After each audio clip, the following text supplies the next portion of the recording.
I would like to introduce the concept of the panel tonight. It's going to be a short dissertation, but I want you to think about this because I watched like you did yesterday, and something hit me pretty hard.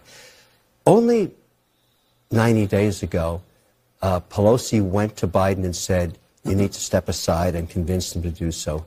He made the decision, and he did actually ask her, and we've now learned this, is she the right person to drive this home? He questioned that.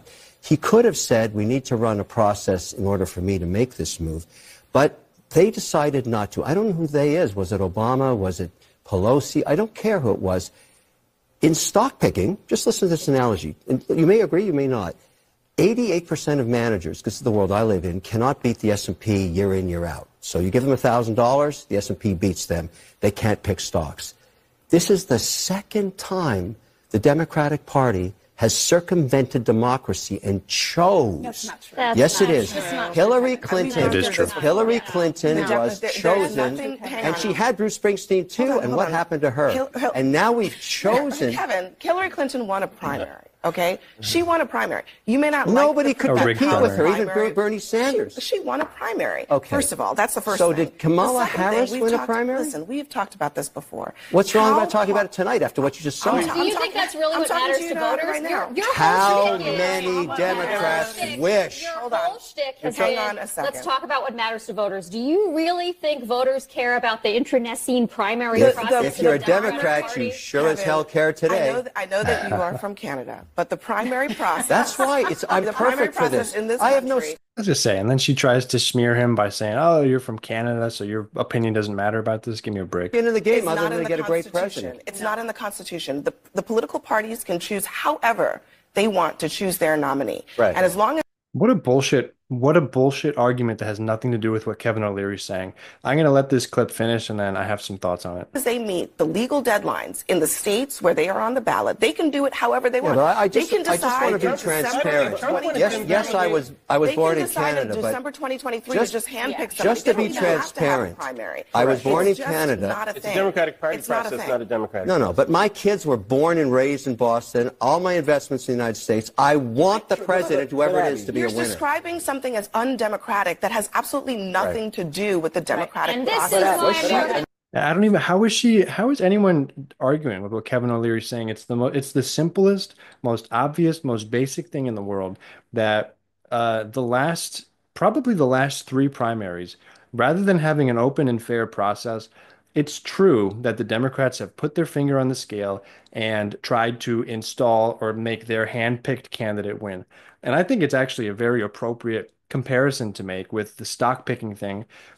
You're going out and you're trying to pick the winner before letting the masses come to a consensus and pick the correct, the strongest, the best candidate. And instead you anoint, as they did with Hillary Clinton against Bernie Sanders.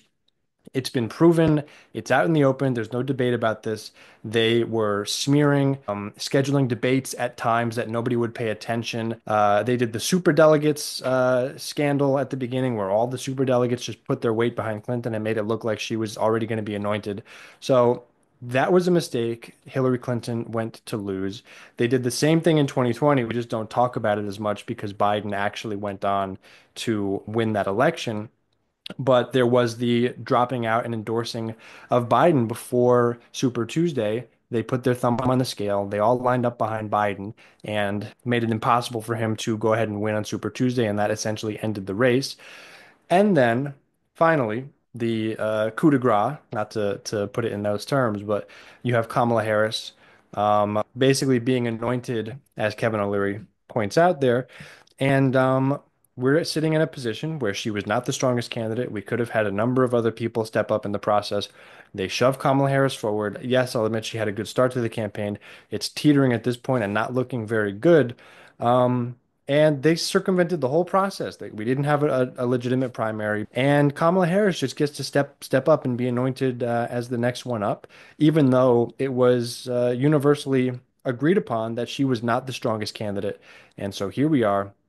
Kevin O'Leary just stating absolutely simple, straightforward facts, and this CNN panel losing their minds and struggling to understand how a Canadian could be making such an absolutely salient point. I don't agree with everything that Kevin O'Leary says, but sometimes he's just absolutely correct. And what can I do but just point out the facts, right? Yeah, they didn't do a democratic process for putting Kamala Harris forward.